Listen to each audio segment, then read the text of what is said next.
Today, J.J. Redick looks for history, a chance at a 51-year-old scoring record that many thought would stand forever.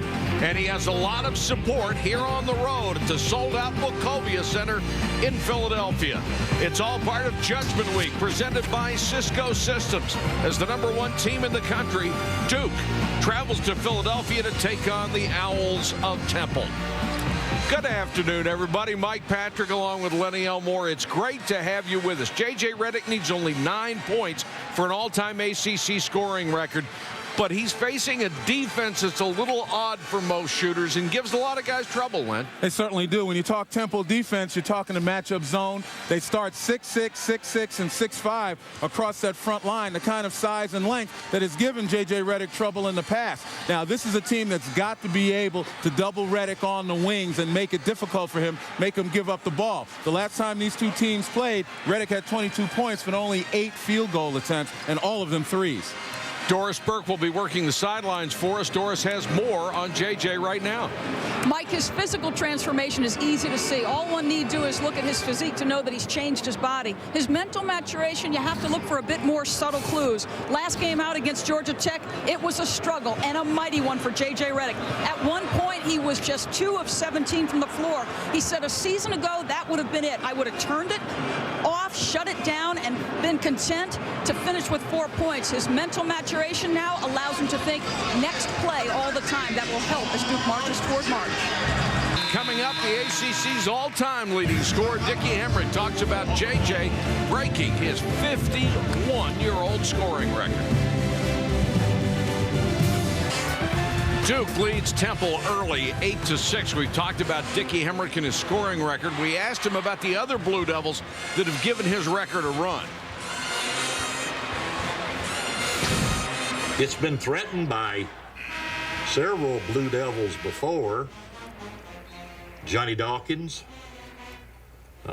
Christian Laettner, the G-Man, and I guess after a while, them Devils will catch up with you.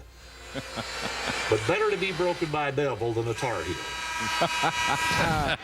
And that was the biggest smile during that interview when he came up with that line. Lets you know where his sentiments lie, doesn't it? Well, he has 8. You really like his game, don't you, Lenny? absolutely. You just saw a terrific change of pace dribble. Collins with a steal and then thrown away as Salisbury wasn't looking. Redick back the other way with a runner. His first 2. You know, if you're John Beilein, you hope your guys can begin to build that momentum. And speaking of momentum right here, J.J. Redick, a little bit out of rhythm. The defense has something to do with it. Focused on playing defense on the other end. And as you mentioned, and we've all mentioned, not really forcing it. You know, the focus is going inside to Sheldon Williams, and he's playing within that team concept.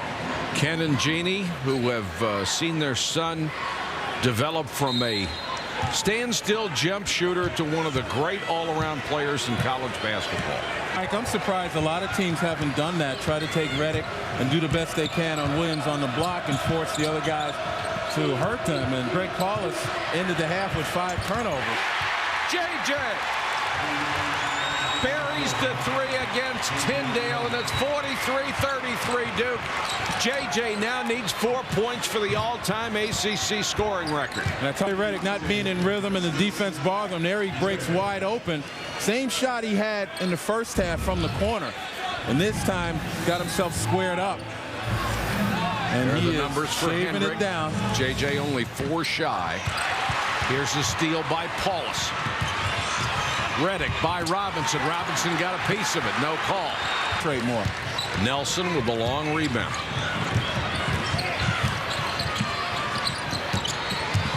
Redick, one of his favorite moves, trying to penetrate J.J. Redick within 2 points of the record.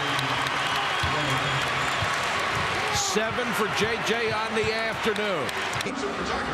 And drive hard. You take a look. Remember I talked about using that arm. Everybody's doing it right now. But it gets him head and shoulders past his man. And that's made him a tremendous scorer right there. The ability to get on, put it on the floor, get to the basket. You got to honor that. And then he just steps and backs up and shoots the 3. I mean, there's no way you can really focus on stopping him. And mom and dad would just like to get it over with. So would J.J. I still have the rebounding record, so I continue to feel good about that. And 51 years is a long time to have held the record. And I'm ready and willing to give it up. Lenny, I said this the other game last week that I talked to a couple of people who played against him, and they said he was just a beast inside. 12. McRoberts 10. Who's missing? The guy who was the leading scorer in the ACC at 29 points a game, J.J. Redick. 134. Temple not being aggressive at all defensively as the clock ticks down, and I really don't understand that. And now Redick will go to the line, a chance to shoot free throws and break the record. Foul is on Tyndale. Well, here's a hard drive. And stepping out, yeah, I mean, it was a block, no question about it. Had Tyndale established position rather than try to reach, might have been a different story. This is J.J. Redick's first trip to the line. He's the best free throw shooter in the history of ACC, one of the best in the history of college basketball. The Temple fans on their feet booing, the Duke fans on their feet cheering. Will this be it? There's one. He has tied Dickie Hemrick. This would just be a load to get it off his mind.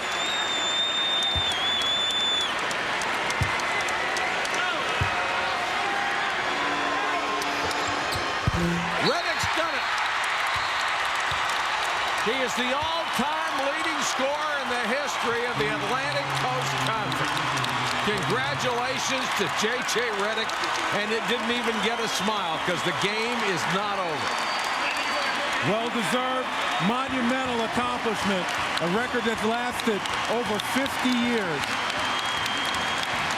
And the game has changed so much that you never thought anybody, especially at a program like Duke, would average nearly 29 points a game because the team concept is so strong. Guys don't stick around for 4 years if you're that prolific a scorer.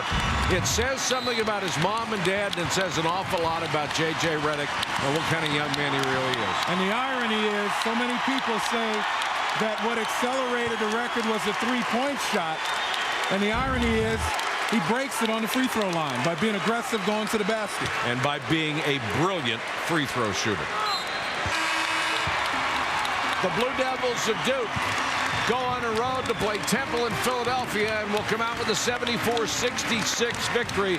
But the headline maker of this ball game, J.J. Redick, who has passed the 51-year-old record of Dickie Hemrick as the all-time leading scorer in the history of the storied ACC. And again, well-deserved. You tip your cap. If you saw J.J. Redick as a freshman and you see the development of him now to a college basketball equivalent of a superstar, you would have to admire the work ethic, if nothing else. And every kid at home who looks at J.J. Redick and what he's been able to accomplish needs to understand one thing.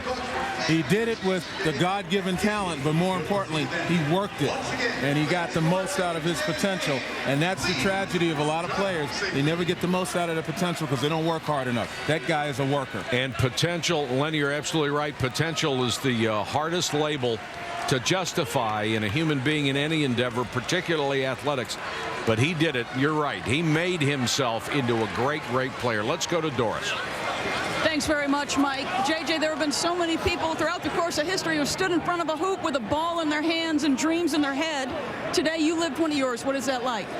Well, you know, the record, to be honest with you, wasn't that important to me. Obviously, it's a huge honor. But, you know, I'm just glad we got the win today. It wasn't as pretty as we would have liked. Temple played a good game, but we got the win. Over the course of the last two games, J.J., it has been a bit of a struggle. What kind of pressure have you felt? So much of the media talking about this record. Well, you know, I feel pressure all the time. So it's not that it's been more or less pressure or anything like that. I thought Temple today, you know, they played a boxing one. It was just difficult to find shots. I got a few open looks, and I kind of rushed them. They did a great job, though. Your best asset as a freshman was your ability to spot up and shoot the basketball. How does a guy go from that as a freshman and transform himself into the ACC's all-time leading scorer? really good teammates and really good coaches and a lot of hard work. You talked about coming back for two reasons, JJ, that elusive national title and your legacy at Duke. What does this particular achievement do to that legacy? Well, individually, I guess it leaves a little bit of a legacy. Certainly it's pretty neat to be the all-time leading scorer in the ACC, but that's not what I set out to do. I set out to leave a legacy on Duke's culture, and I think that will best be remembered if we make a run at the championship and we give it our best.